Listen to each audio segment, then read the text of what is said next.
नमस्कार दोस्तों, आपका स्वागत है YouTube चैनल एसके टेक्नोलॉजी पर। ये वीडियो आप लोगों के डिमांड पर मैं बना रहा हूँ। आप लोगों के इतने ज़्यादा सवाल NPCI DBT कर्ल की वीडियो आप लोगों ने पूछ लिए हैं।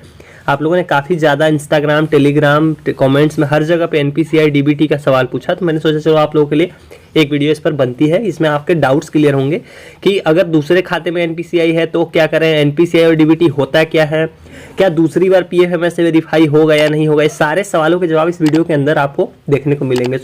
वीडियो को यार इतनी मेहनत आप लोगों के लिए कर रहा हूँ, तो आप लोग इतना तो मेरे लिए कर ही सकते हो कि आप लोग अपनी तरफ से लाइक कर दो फटाफट से वीडियो को, और शेयर कर सको तो कर देना। और जो पहली बार चैनल पर वीडियो देख रहे हैं वो लोग क्या करेंगे, वो लोग सब्सक्राइब कर लेंगे, क्योंकि इस तरह की डाउट्स और ये सारी चीज़ें आपको इसी चैनल पर क्लियर होने को देखने को मिलेंगी और कोई चैनल आपको नहीं करके दिखाएगा। पहले समझ लेते हैं कि NPCI और DBT बेसिकली होता क्या है, उसके बाद बात करेंगे कि क्या है सारा मैटर। NPCI DBT देखिए होता क्या है बेसिकली। NPCI और DBT, NPCI का मतलब होता है national payment corporation of India. इसका कोई यहाँ पर लेना नहीं है, ये मतलब ये नया इस बार से आया। NPCI को मैप कराना है, मतलब कुल मिला के इसका मैं रीजन बताऊंगा। और DBT होता है डायरेक्ट बेनिफिट ट्रांसफर। ये दोनों टर्म ये देखिए ये होते हैं।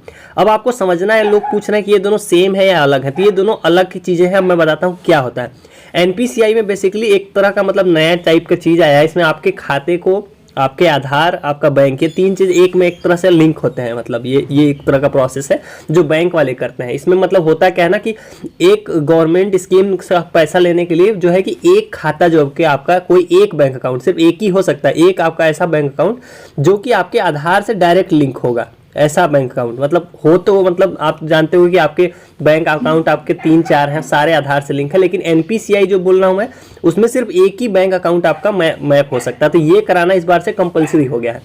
अब दूसरा DBT क्या होता है। DBT कुछ नहीं होता है। DBT बड़ा कंफ्यूजिंग हो रहा है आप लोगों के लिए। DBT का सिंपल सा मतलब कि आपका आधार जो है कि आपके बैंक खाते से लिंक होना चाहिए, जो कि सबका हो रखा है ऑलरेडी। ऐसा कोई नहीं होगा जिसका नहीं लिंक होगा। आधार के बिना तो इस समय खाते भी मतलब नहीं चलते हैं। तो आपका आधार जो है बैंक खाते से लिंक होना चाहिए, नहीं है तो करा लो। ये दोनों तो ये चीज़ें हो गई। अब इसके अलावा आप लोगों के सवाल है PFMS वेरिफिकेशन को लेकर। आपको पता होगा कि 3 से लेकर 18 जनवरी तक PFMS सॉफ्टवेयर से जो आपकी बैंक वाली डिटेल्स है, यानी कि ये वाली रिस्पॉन्स पेंडिंग बाई PFMS वाली, ये वाले वेरिफिकेशन हो रहा है। अब ऐसे में आप लोगों के काफ़ी लोगों के सवाल आ रहे हैं कि जो उनका खाता है या फिर अलग है, कुछ भी है।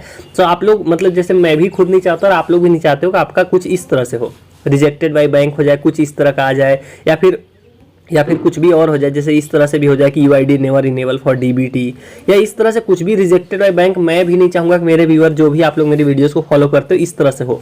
मैंने कल की वीडियो में बताया था आपको वो 3 काम करने को, तो वो नहीं किया आपने तो कर लो। उससे पहले NPCI को पहले आप लोग जान लो कि आपके खाते में हुई या नहीं हुई। बहुत लोगों की ऑलरेडी हो रखी हुई, मैंने तब भी बताया था।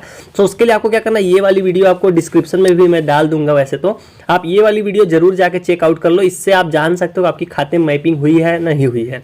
अब बात कर लेते हैं कि आपके जो सवाल हैं उस पर, कि दूसरे खाते में मान लो अगर NPCI हो रखा है, मान लो दूसरे खाते में NPCI हो रखा है, तो ऐसे में आपके पास क्या सोल्यूशन है कि आपने मान लो स्कॉलरशिप में आपने दूसरा अकाउंट दे दिया और अभी आपके पास NPCI दूसरे खाते में हो रखी है। मान लो आपने जो स्कॉलरशिप में फॉर्म भर दिया है वो BOB का भर दिया है, और जो आप NPCI चेक कर रहे हो तो वो किसी और मान लो SBI का निकल रहा है। ऐसे में आप लोग क्या करोगे, ऐसे में आपके पास 2 ऑप्शन बचते हैं। एक तो कि ये वाला जो नया अकाउंट आपने जो मान लो इसको दिया आपने यूपी स्कॉलरशिप में, तो इसको ले जाओ, इसको भी NPCI करा लो। आप जैसे इसको NPCI मैप कराओगे ये वाला ऑटोमेटिक हट जाएगा। जो आप पिछला वाला देख रहे हो ये हट जाएगा। जैसे आप इसको कराओगे मैप, ये वाला अकाउंट हट जाएगा, तो आपकी प्रॉब्लम सॉल्व हो जाएगी। लेकिन एक और डाउट इसमें आप लोग के पास आ रहा है कि आज हो गई है 6 तारीख और आपको पता होगा कि 3 से लेकर 18 तक PFMS का वेरिफिकेशन होना है।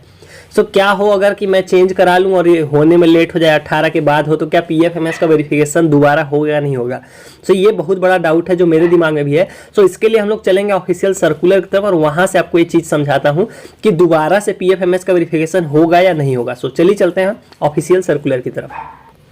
ये वो ऑफिशियल सर्कुलर है जो 12 दिसंबर वाला है, यही सबसे लेटेस्ट है। इसके बाद कोई सर्कुलर नहीं आया है। इसमें देखते हैं कि वो क्या उसके बाद भी मौका मिलेगा नहीं मिलेगा। तो एक डेट तो मैंने आप लोगों को बताई थी PFMS वाली, वो यहाँ से बताई थी। देखिए कल मैंने जो आपको समझाया था 13 नंबर पॉइंट कि PFMS सॉफ्टवेयर से जो आपका डेटा वेरीफाई होना है, बैंक वाला डेटा, वो 3 जनवरी से लेकर 18 जनवरी के बीच में होगा। अब मान लो जो आप लोगों का सवाल है कि दूसरे खाते में, मैंने दूसरे खाते में कराया और ये 18 के बाद होता है, मान लो 18 के बाद होता है। ऐसे में क्या दोबारा होगा या नहीं होगा, वो जानने के लिए चलिए नीचे स्लाइड करते हैं। देखिए 13 नंबर पॉइंट के बाद यहाँ पर इसके बारे में, PFMS के बारे में और कहीं पे नहीं दिया हुआ है। फिर ये लोग उसी फॉर्म को आगे बढ़ाएंगे, आपकी गलतियाँ वाला एक करेक्शन पोर्टल को आपको सवाल था, तो करेक्शन पोर्टल 19 से खुलेगा। देखिए यहाँ पर लिखा हुआ है, ये देखिए ऑनलाइन। इसके बाद तो अब ये पीएफएमएस का दोबारा वेरिफिकेशन कब से कब होगा, ये देखिए।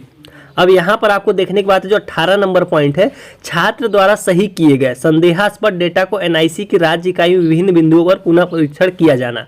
सो ये चीज़ इन्होंने पीएफएमएस यहाँ पर स्पेशली मेंशन नहीं किया कि पीएफएमएस का वेरिफिकेशन करना है, लेकिन जो 18 नंबर पॉइंट और जो 13 नंबर पॉइंट आप देख रहे हो वो दोनों सेम ही है, क्योंकि यहाँ पर देखिए पहला राउंड है ये, जिनका मतलब बिना कुछ गलती के सब कुछ सही है, उनका यहाँ पे देखिए वेरीफाई हो रहा है।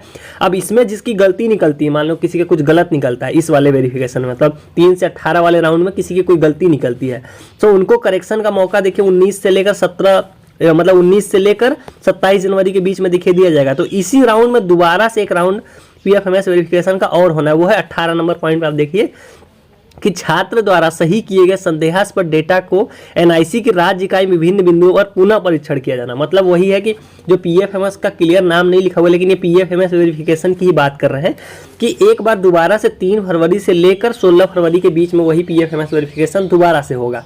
तो यहाँ क्लियर पीएफएमएस नहीं लिखा है, तो रिस्की काम है, मैं नहीं इसमें श्योर बोल सकता हूँ, लेकिन मतलब जो इसका समझ में आ रहा है आपको भी पढ़ पा रहे होंगे कि जो 18 नंबर पॉइंट है और 13 नंबर पॉइंट है, बात एक ही चीज़ लिखी हुई है। देखिए यहाँ पे भी लिखा है ना कि एनआईसी की राज्य इकाई में निर्धारित बिंदुओं पर पुनः मतलब परीक्षण किया जाना, और यहाँ पे 18 नंबर पर भी सेम चीज़ लिखा हुआ है कि एनआईसी की राज्य इकाई विभिन्न बिंदुओं पर पुनः परीक्षण किया जाना। तो ये 18 नंबर पॉइंट ये तो बता रहा है आपको कि जिनका मान लो पीएफएमएस वेरिफिकेशन 3 से 18 के बीच में रिजेक्ट होता है या कुछ और होता है, तो एक बार और होगा, वो होगा 3 से लेकर 16 फरवरी के बीच में। आप लोग यहाँ पर देख पा रहे हो, चाहो तो ये सर्कुलर मैं टेलीग्राम चैनल पर डाल दूंगा, आप लोग भी डिटेल में एक बार पढ़ लेना, तो हो सकता है ज़्यादा समझ में आए। वैसे मेरे समझ के हिसाब से एक बार और होगा, क्योंकि जो करेक्शन वरेक्शन के बाद भी तो एक बार वेरीफाई जरूर ही करेंगे पीएफएमएस से।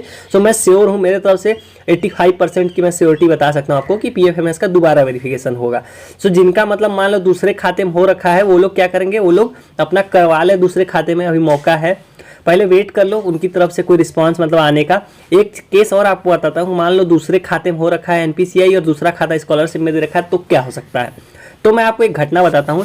ये बेसिकली एनपीसीआई मैपिंग का सिंपल सा मतलब ये है कि गवर्नमेंट चाहती है कि आपका एक ऐसा खाता हो जिसमें वो लोग डायरेक्ट पैसा भेज सकें आपके आधार के थ्रू, बिना बैंक डिटेल देखे हुए।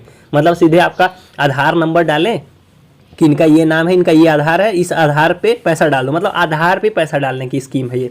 तो आधार में जो भी बैंक खाता होगा उसमें पैसा चला जाएगा। मेरे साथ हुआ था, मतलब मेरे एक फ्रेंड के साथ लास्ट ईयर, उनका स्कॉलरशिप फॉर्म में उन्होंने कोई और बैंक खाता दिया था, और जो एनपीसीआई या जो भी बोल रहे हैं, मतलब एनपीसीआई पे कोई और था और स्कॉलरशिप में कोई और खाता था, तो उनका पैसा देखिए जो एनपीसीआई मैप हो रखा था उसमें आ गया था कोई दिक्कत के बिना। सो एक केस बनता है, मुझे भी उम्मीद है कि ऐसा हो सकता है कि आपका जो एनपीसीआई मैप्ड खाता उसी में स्कॉलरशिप आ जाए, जो आपने फॉर्म में भरा है उसमें ना आए।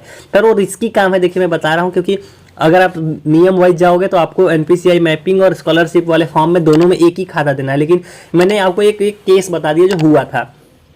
अब बात कर लेते हैं, उम्मीद करता हूँ आपके डाउट्स क्लियर हो गए। आपके कमेंट्स में जो सवाल थे उनको लेने की बारी आ गई है, तो चलिए चलते हैं उनकी तरफ। सो कमेंट्स में जो आप लोगों ने सवाल पूछे थे पिछली वीडियो के, इसी तरह से जैसे मैं लेता हूँ स्क्रीनशॉट वही करेंगे फिर से। सो आप भी अगर चाहते हो कि आपका भी इसी तरह सवाल मैं वीडियो का मतलब आपका लूँ अगर वीडियो के अंदर, तो आपको क्या करना है, आपको टेलीग्राम चैनल पहले तो ज्वाइन कर लेना है, दूसरा काम करना है आपको वीडियो को लाइक कर देना, तीसरा आपका सवाल आपको अच्छे से समझा के कमेंट में लिख देना है ताकि मैं अगली वीडियो में ले सकूँ। अब आते हैं सवाल पर, डेट बढ़ेगी या नहीं बढ़ेगी। सो डेट बढ़ने के चांसेस बिल्कुल कम है, 10% के करीब है, उसके अलावा नहीं बढ़ेगी डेट, क्योंकि ऑलरेडी 4 बार बढ़ चुकी है, तो उम्मीद कम है। सर जी मेरा account verification status reject by bank, UID is disable for DBT दिखा रहा है।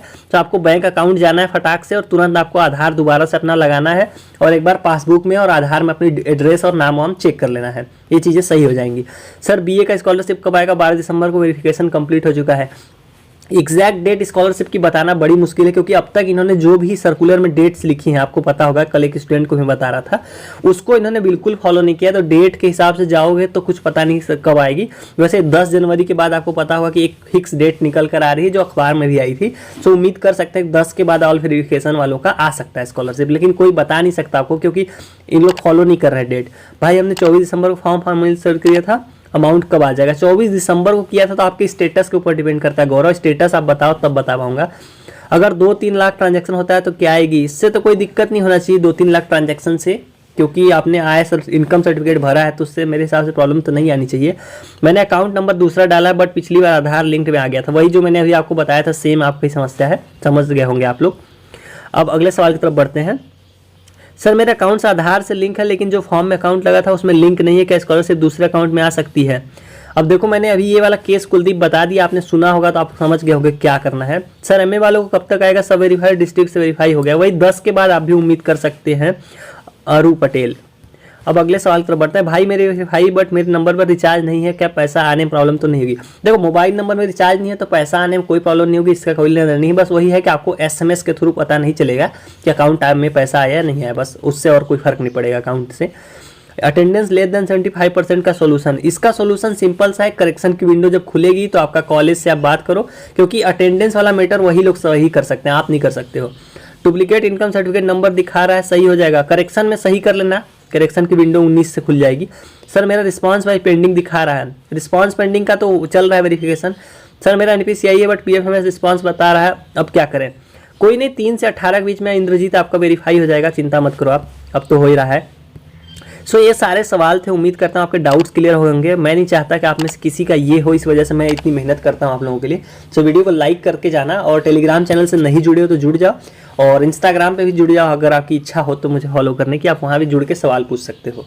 सो चलिए गाइस, इस वाली वीडियो में इतना ही। Thank you for watching, stay tuned.